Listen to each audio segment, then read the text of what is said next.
You're listening to the Whole Hog Sports Podcast. And now, here's your host, Matt Jones. Today on the show, we're talking Razorback football. Fozzy Whittaker, who will be on the call Saturday for the Arkansas season opener against Alabama A&M, will join us. Ethan Westerman will also be here in studio. First, a word from Kendall King. At Kendall King, we're proud of over 4 decades of design. We're continuing the legacy of great creative design by combining our brands of Kendall King, Soapbox, and Shopcart. Together, these brands represent a new focus in marketing design with individual attention to specific areas. Through our design expertise supported by a team of talented professionals, we showcase our best. We are Kendall King, we are Soapbox, we are Shopcart, we are design.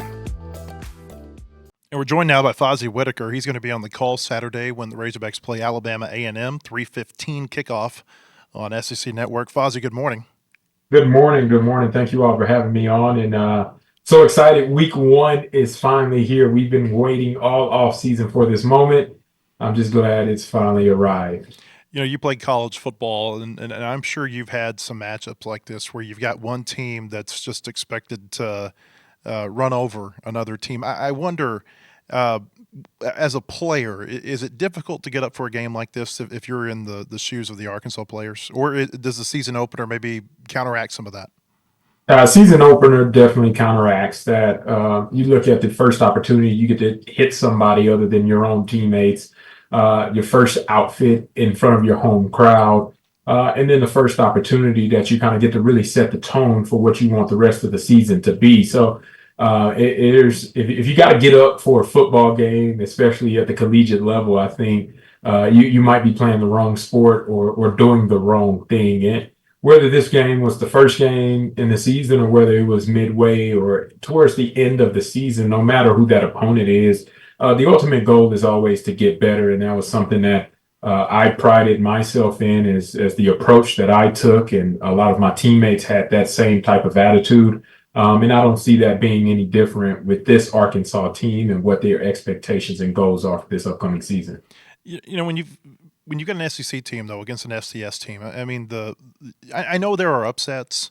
But, you know, it seems to me like just and I read this week from a coach, I forget who it was, maybe even been Alabama A&M's coach actually, saying that there's never been more of a discrepancy between the talent on those two type of rosters. So I wonder, with that in mind, what do you look for in a game like this? Ultimately, it all comes down to execution, right? In week 1, a lot of times you're going to see a ton of penalties. You're going to see substitution errors. You want to see people make sure they possess the ball and don't force turnovers. And a lot of those things happen because you haven't been in a game atmosphere and a game environment in such a long time. And with everything that comes around with the pregame pageantry that happens in college football, with the on-field experience, having a live crowd there, the communication between teammates sounds a little different whenever you got 80,000 fans roaring and cheering, and you can't hear from one side of the field to the other. So being able to go back to the fundamentals and the foundational piece that you built off of since winter workouts as well as spring football, and then you couple that on to the training that they did in the summertime and all of the extra reps that the team was able to do even before they started training camp. You hope that all culminates to building that foundation of playing a seamless game, right? It won't be perfect. There's no game that'll be perfectly played, no matter who the opponent is.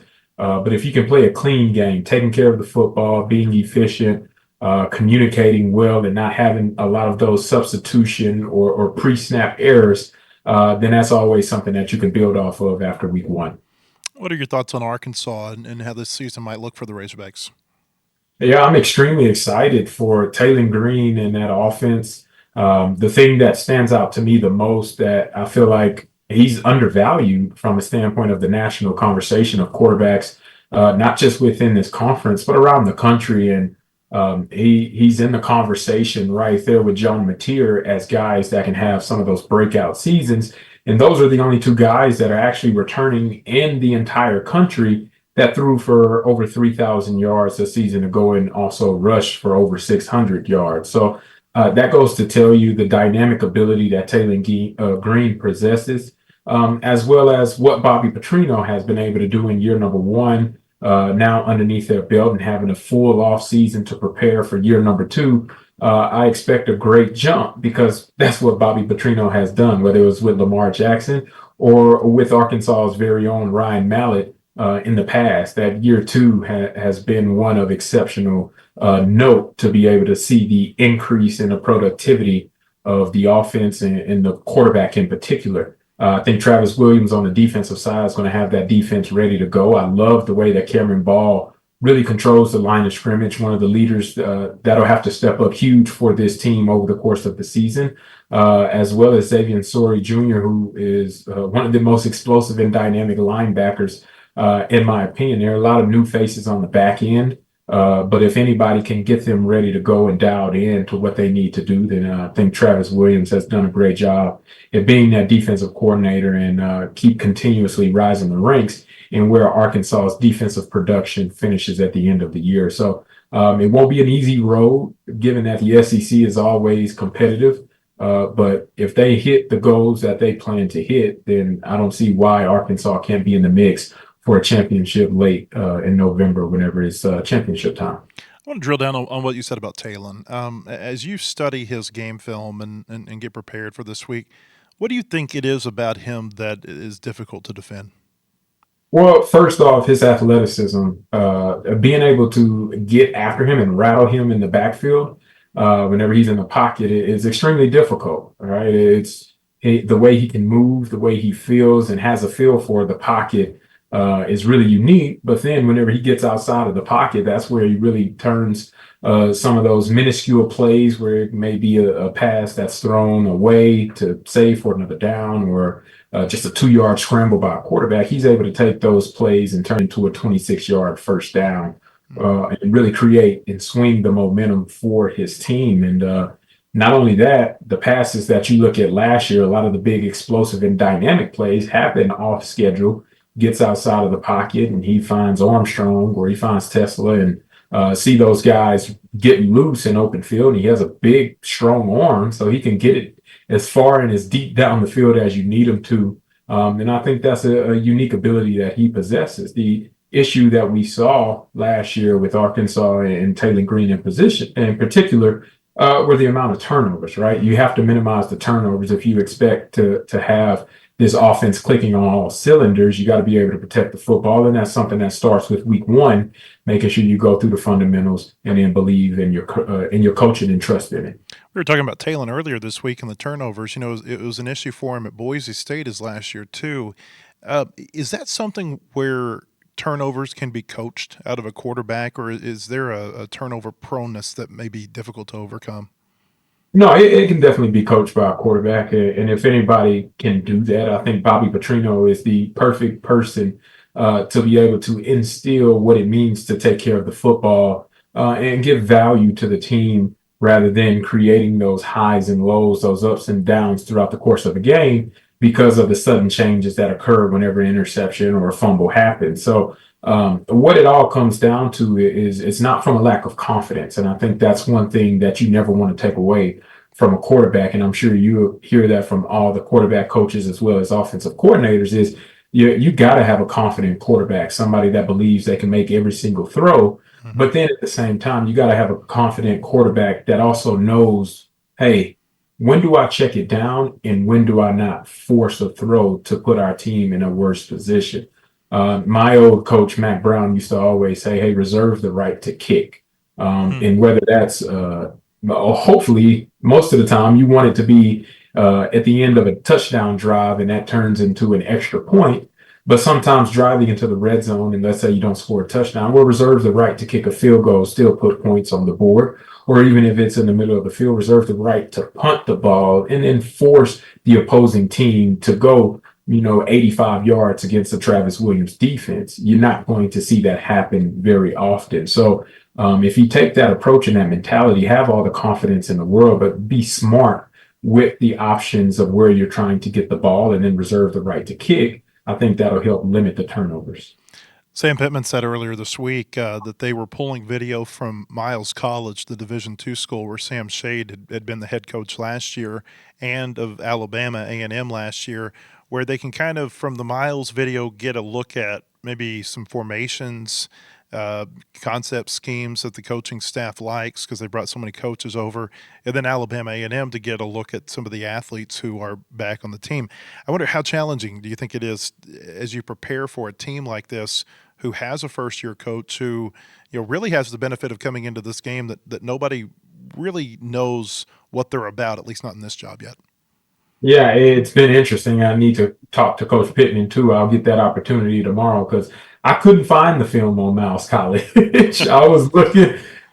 We actually had our meeting with Coach Shade yesterday, and I was asking him kind of that same question. It's like, man, it is difficult to find film on Miles College as I was doing my prep work. He kind of laughed. He was like, yeah, it's hard. It's hard. So he agreed, but from the standpoint of preparing for a game, and you got new head coach, new coordinators, and obviously a new look of what Alabama A&M wants to do. There's still some constants, right? Cornelius Brown, the fourth, which is the starting quarterback for Alabama A&M.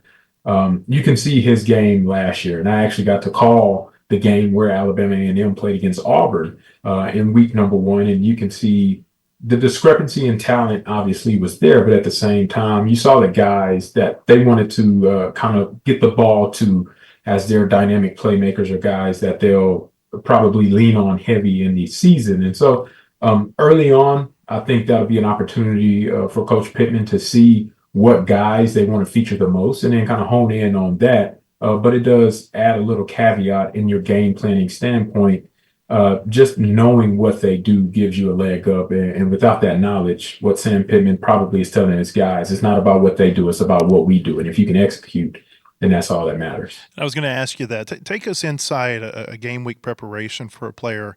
As you're watching film, how much are you studying what you've done versus what you're studying what your opponent does?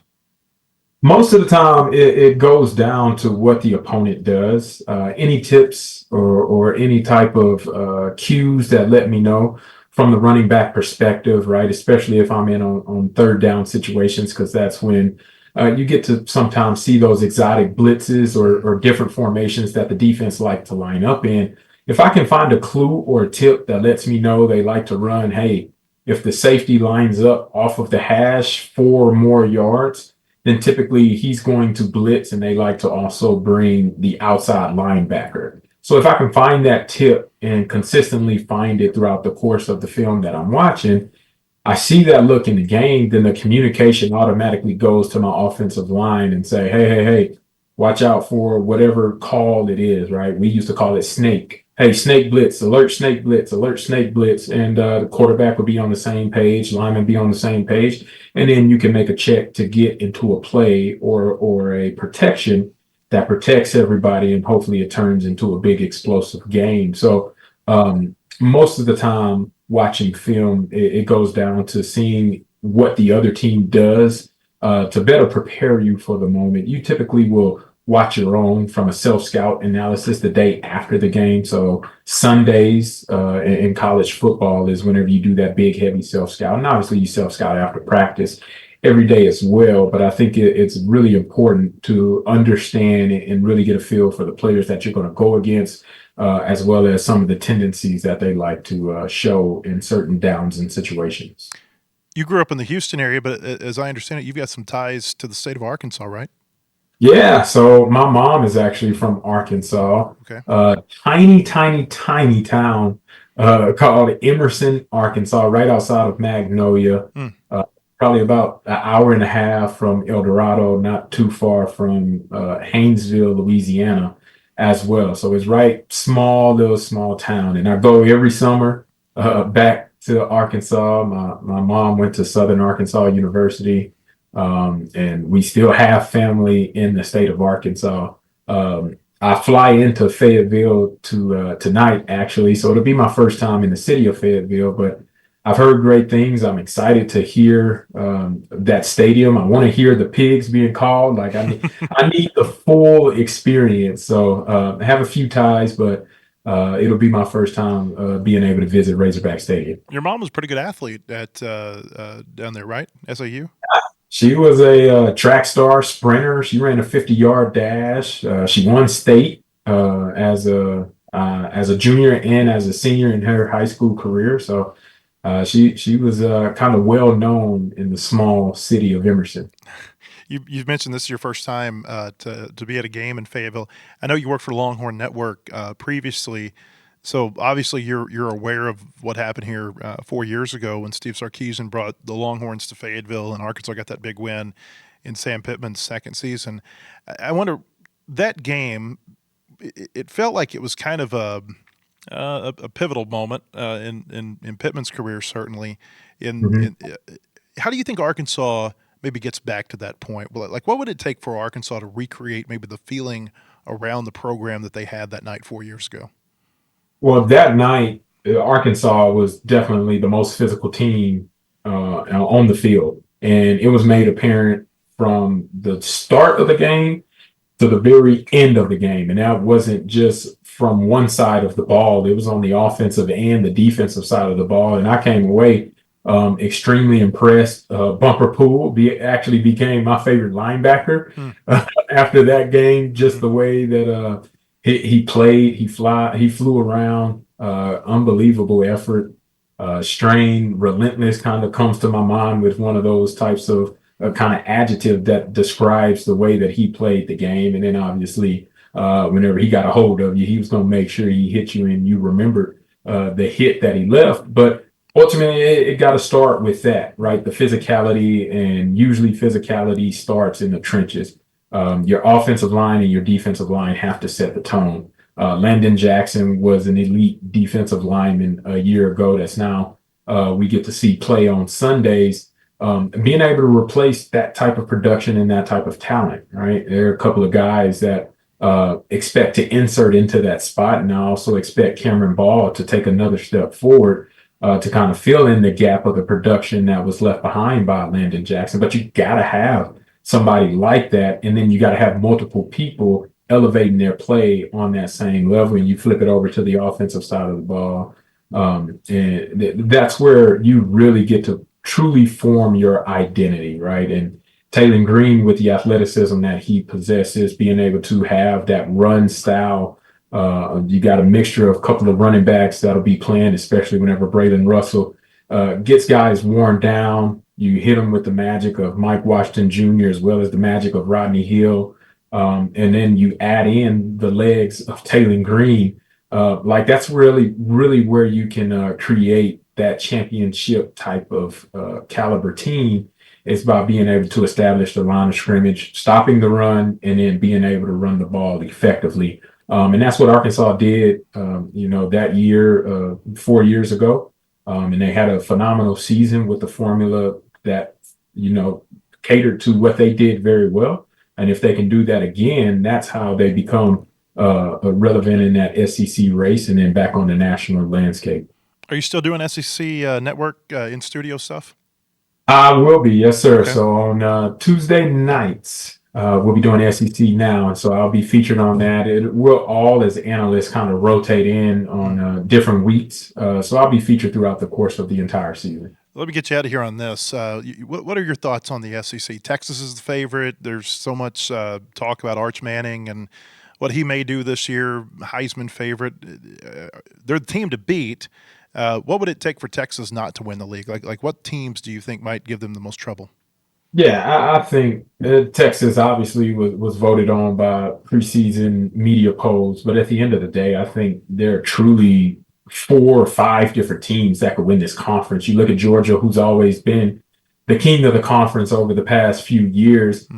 Can't bypass them for what they've been able to do. Alabama is right there in the same vein, right? They did it for a span that was truly thought to be unbelievable underneath Nick Saban. And then you bring in Kalen DeBoer, and year one is a disappointment. They won 9 games. So it's like if 9 games is a disappointment, then that goes to show you the standard that a lot of people at Alabama have, and also the talent level that they possess. Garrett Nussmeier at LSU, another great talent at the quarterback position. Who I believe they will experience improvement on defense as well as improvement in the running game, which kind of turned into their Achilles heel late down the stretch. But I think they have every opportunity and ability to be in contention for an SEC championship race. And then obviously Lenora Sellers in South Carolina, the Gamecocks. They were right there in every game that they played, almost except for one a season ago with a young freshman quarterback who now has that full season underneath his belt, can move forward.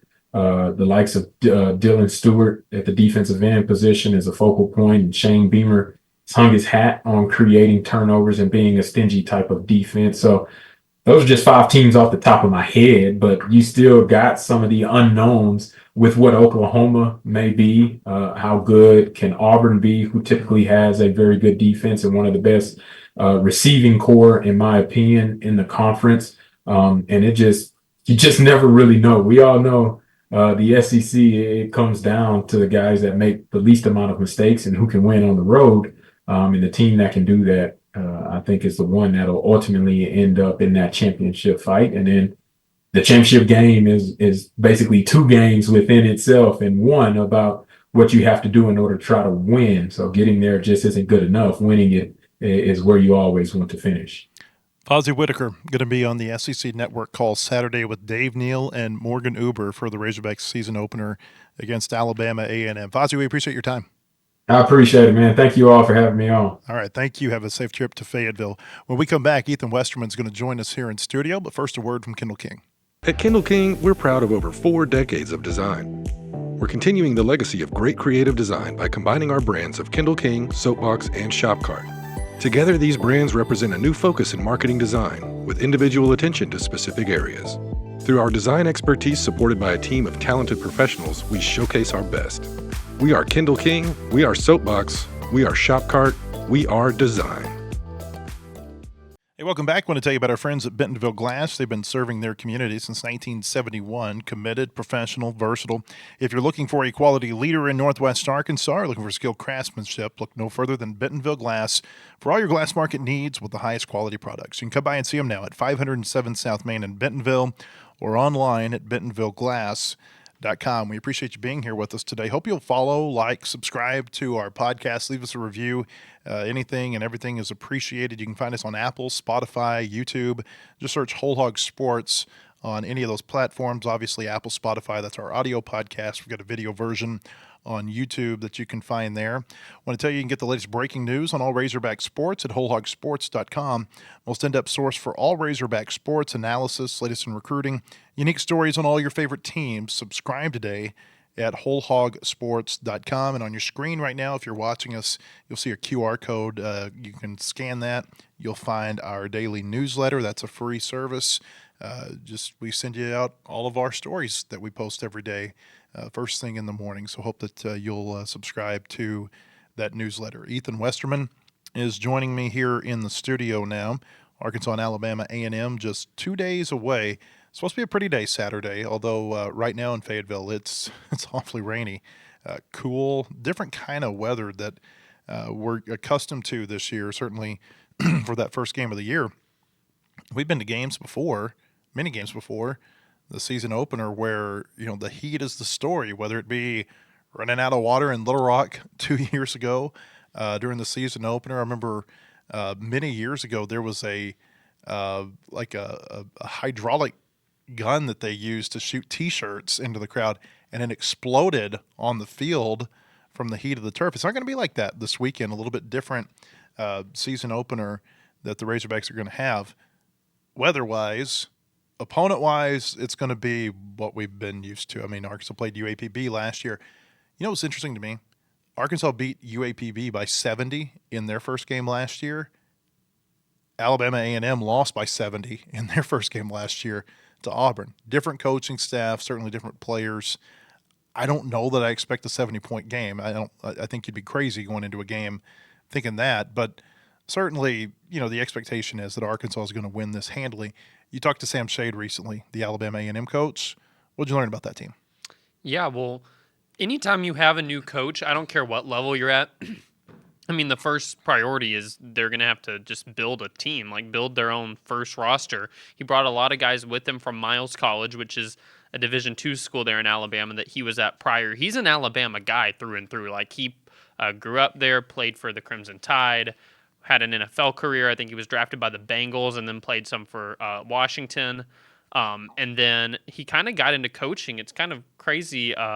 He started volunteering at, is it Briarwood? There's a school in Birmingham. That's the high school. The high school, yeah. He was, I think, the same school district volunteering with like a middle school team. And through that, started getting more opportunities to get coaching, the high school level.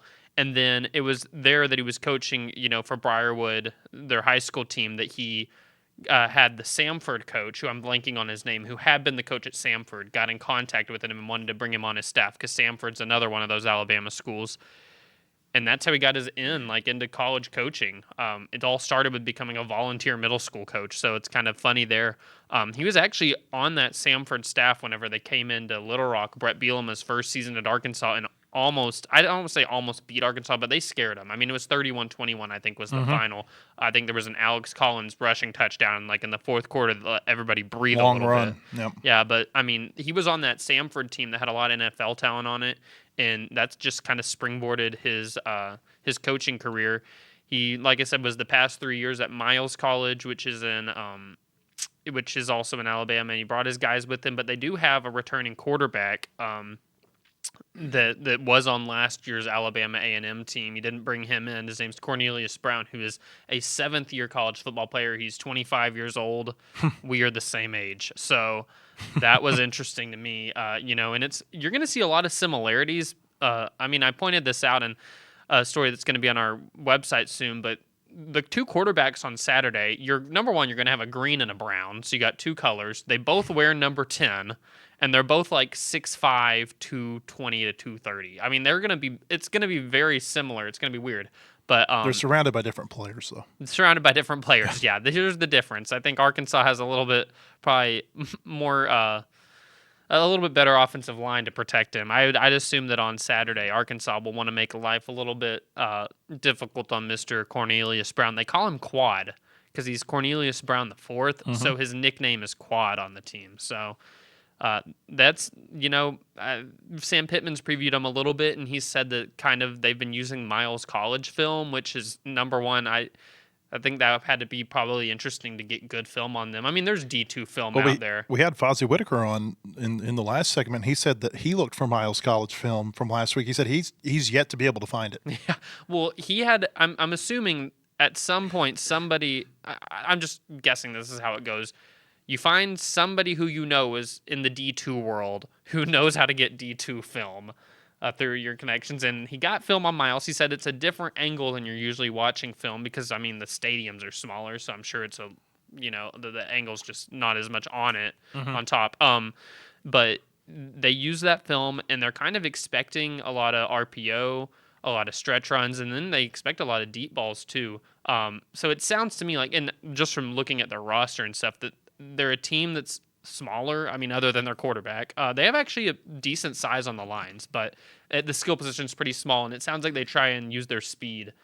It's kind of similar to what I think Arkansas is doing, just with not SEC athletes. But so that's kind of what Arkansas is expecting. But Sam Pittman said that they can't expect to, just have cookie cutter what Miles did, and they got to be ready to adjust. And that's a good early season test. Against a team that you should beat, even if you aren't fully prepared for exactly schematically what they might do. You have the talent edge, but it gives Arkansas a good gauge of how good they are, I think, at maybe adapting on the fly. Did you see, you mentioning that their quarterback was in his seventh year made me think about this. Did you see the Stanford player who got flagged after the sack last week at Hawaii? But this may have cost him the game. It basically took Hawaii out of a second and forever and gave them, I think, the ball inside the red zone right before halftime. They scored a touchdown. They ended up winning by a field goal. He gets a sack, and then he does a TikTok dance. And so I read a tweet this week or last weekend. It said, such and such in his seventh year was flagged for doing a TikTok dance. And it's does anything explain college football in 2025 better than seventh-year player TikTok dance? The only thing would be if after the game he hopped in the portal, because he may need to after they may have left him in Hawaii. Find your own way home. Yeah, On the side note, I think it's really funny that I think it was not too long ago that Rhett Lashley, SMU's coach, was talking about the bottom of the SEC, how bad it was, and then Stanford went and got beat at Hawaii game one of the season. It just was kind of like, might not want to, as the ACC, be really bashing the bottom of the SEC when you got some of those teams down at the bottom. Stanford's in a bad way right now. Yeah, they're not. They weren't good to begin with, and then they fired their coach in like a real inopportune time during the spring, and you've got an interesting hierarchy there where Andrew Luck is the equivalent of a GM. I don't know if that's his title, but he's got more authority over the program than even the head football coach does, and that's backward from what you see everywhere else. Yeah, and I just feel like right now Stanford, I was shocked on Saturday. I woke up and was looking at the lines for all the games. I was shocked that they were an underdog. Just because I think anytime, Hawaii is not some great, just group of whatever the number isn't even anymore. Is it still 5? 5 for now. It'll be 6 next year. But they're not like some group of 5 power. And to be an underdog going into there, that let me know, Vegas gets a lot of things right. And they were right on that, too, is the state of Stanford's program isn't good right now. We had Christine in here earlier this week, and you've been at all the practices this preseason. Maybe just big picture, 2 or 3 things that stood out to you that you learned, maybe that changed your opinion of something. Like what were the big takeaways for you? I think the number one thing I learned in the preseason about this team is just that I think that they have a little bit more depth in 2 areas that I didn't think they had it necessarily. Not that I didn't think they had numbers. I just didn't know how quality the guys were, and that's the offensive line and the secondary. I think both of those units, if I was sitting here, I am sitting here right now a couple of days before the season predicting what will be the most improved units on the team, I think I would pick O-line and secondary. Number one, secondary, it's not that much of an ask to be the most improved. You were bottom of the SEC in pass defense, gave up a ton of big plays. But I also think that they can what's going to stand out about them, I think that they're a little bit more built to have some takeaways this year. They're a lot bigger, a lot more physical. And I think that they're going to be able to maybe cause some fumbles on the back end. That's a big emphasis for the team right now, is creating more takeaways. Because if you take out, they had 5 in their game against Auburn last year. They had 5 in their game against Mississippi State, both wins. Other than that, they had 5 combined all the rest of the games. So I think that that's kind of what they did with the secondary, was try to get some more physical guys who can maybe create some of those opportunities. And then the O-line, the fact that you can move Keyshawn Blackstock to a defensive tackle, I think tells you what you need to know about how they feel about what they have as far as like backups on the line right now. They just have, I think, 7, 8, maybe 9 capable guys, and they have freshmen who they're really confident in too. So I think that's my biggest takeaway from the preseason. I also think that maybe one thing that just got more solidified was Monte Harrison is legitimately gonna play. Like, it's not anymore one of those things where we kind of speculate if a 30-year-old, or I guess last year it was if the 29-year-old can get on the field. He's gonna be on the field this year. He's one of their better receivers, and he's just watch practice, and he's just physical. He's catching everything. He's kind of a leader of the group. It's just get ready. You're gonna see it. So, I want to talk. This is the first day of 5 consecutive days of college football. Want to go through some games tonight. What's the game? Are you? Maybe let me ask this: are you going to watch football tonight? Yes. Okay. So what game, without looking at the schedule, have you kind of circled on your Thursday night calendar? The first, it's UCA Missouri is the first SEC team to play, and I'm always going to be more interested to see an SEC team play. And they're the only SEC team playing tonight. Yeah, they do this often, I feel like. They do, but there have been some years where they packed a lot of these SEC games into that opening Thursday night. I think the league is trying to maybe get away more from the Thursday night thing and really emphasize, there are some Sunday games, and there have been times where an SEC team's played on Monday night too, but I think they're really trying to emphasize keep your games on Saturday. Yeah, and because last year, Arkansas was part of that group that played on opening day, and I know that was a little bit of. They've done that before too. I forgot the official reason why that was adjusted, but there was for TV. It was just for TV. Yeah, it was TV. SEC it was Network needed a 2 game. years prior. They adjusted the time of a game for the Heat at War Yeah, Memorial. that's right. The opener, but yeah, these Thursday night games, I'm glad when there is one though. To be honest, like it's some football on your TV, and I think Missouri's a team that a lot of question marks this year. I mean, it's a very different team, and so it'll be good to just watch them. And then it's an in-state team from Arkansas, UCA playing up there, so I'll have my eye watching that one. Is there Missouri's a 39.5-point favorite, by the way. Yeah, that's about how these go. I did not realize, because is there a line for every time that an SEC team plays an FCS team?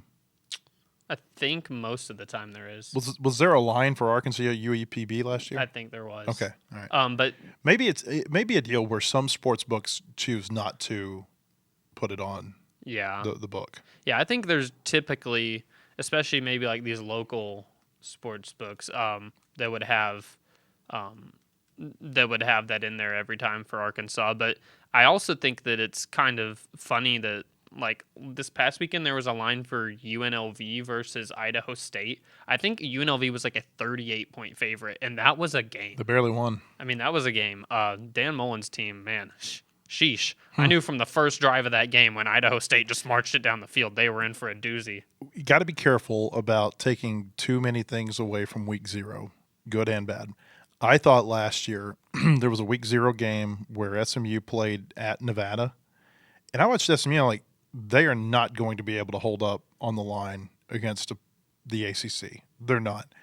And lo and behold, they did. I mean, did they lose an ACC game, maybe one game before the ACC championship? And that's how it always goes. I mean, you think also about last year in week 1, South Carolina barely beat Old Dominion, and they had a pretty good season too. Had to score a late touchdown to beat them. Yeah, but I will say there is a very much a different feel when you watch an FCS team do what Idaho State did to UNLV. If it's an FCS doing it, my questions usually really spike. To answer my question, it's like, Arkansas is a 46.5-point favorite over Alabama A&M. So yes, there are lines for these games.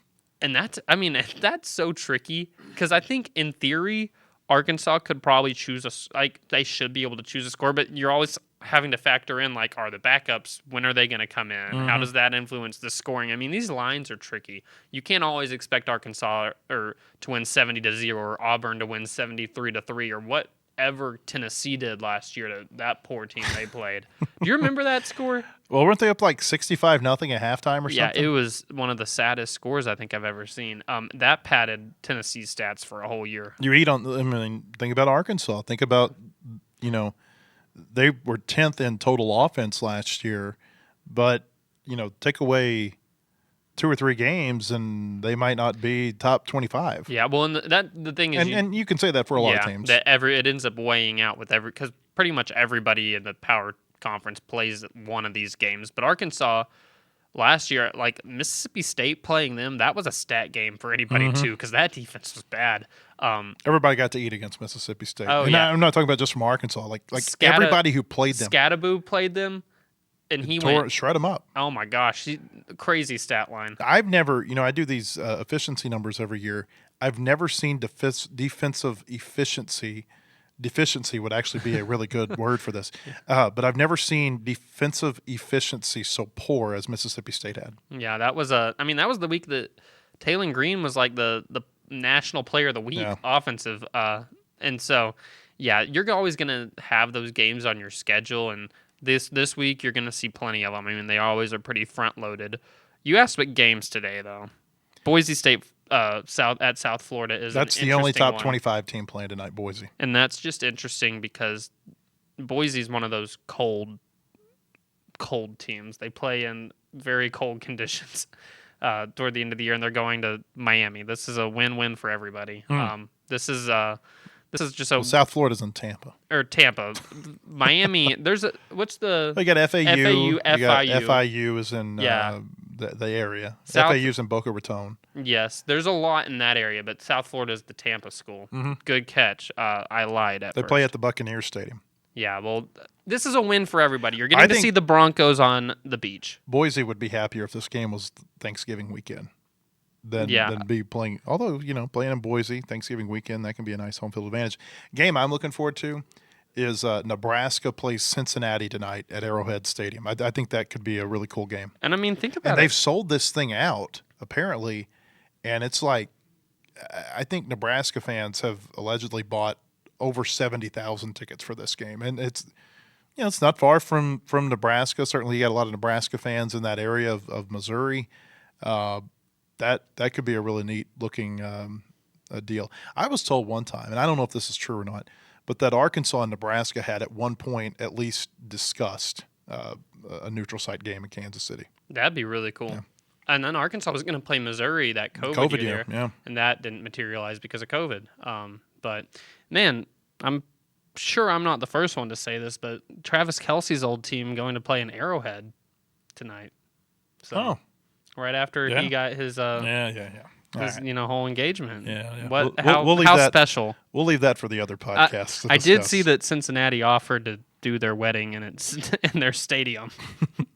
They put that on social media. One other game that's got just some local interest here: Minnesota Buffalo tonight. Drake Lindsey, the former Fayetteville High School quarterback, he'll be. I think he's starting that game for Minnesota tonight. I've seen people list Minnesota as a sneaky dark horse team this year to make some noise. I've seen that multiple places. I don't know anything else about their team other than Drake, but I'll be watching the Gophers. Lots of Friday night games too. I made this statement a second ago that the SEC is wanting more Saturday games. Auburn's playing on Friday night, so I think you've got an SEC game at least 4 days this week because South Carolina is going to play on Sunday.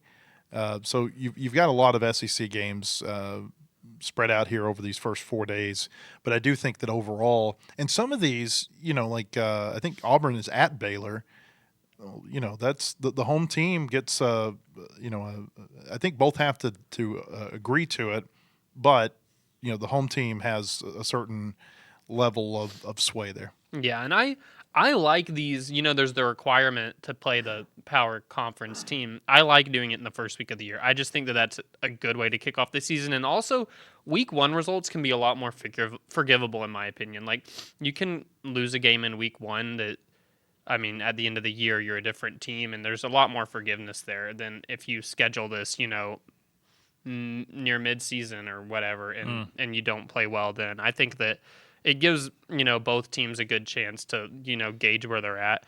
It could give you a momentum-building win for the rest of the year. Like Arkansas, I don't think they were Big 12 yet when they beat Cincinnati in Fayetteville, but, that was a big win for Arkansas, and it just kind of propelled them, there for the first few weeks until the fumble in Jerry World derailed the season. But things never really turned back around. Really. There was a really good feeling about the program when they beat Cincinnati and they beat South Carolina and they beat Petrino and Missouri State. You're 3-0. I think they were top 10 again. They're coming off a 9-win season. And then that fumble against A&M, it's like the program has never quite recovered. Certainly not. They have never gotten back to the level of perception that I think existed prior to that fumble. Yeah, I don't think they've been in the top 25 since, right? You're putting me on the spot. I don't know. If they have, it's really slipped my fleeting. mind. Yeah. Okay. Arkansas soccer, by the way, in action tonight against Duke. We had Kobe Hale on our show yesterday. Go back and find that if you want to hear what Arkansas soccer coach has to say about this. Duke number 3, Arkansas number 8. We'll have coverage of that game on our website tonight at wholehogsports.com, plus plenty more content overnight. Looking forward to this Arkansas-Alabama A&M game. We are going to have Parker Coyle, Razorback baseball pitcher, on our show tomorrow. We'll talk to him about his decision to return to campus after he was drafted in this summer's Major League Baseball draft. So we hope we see you tomorrow. Until then, have a great day, everybody.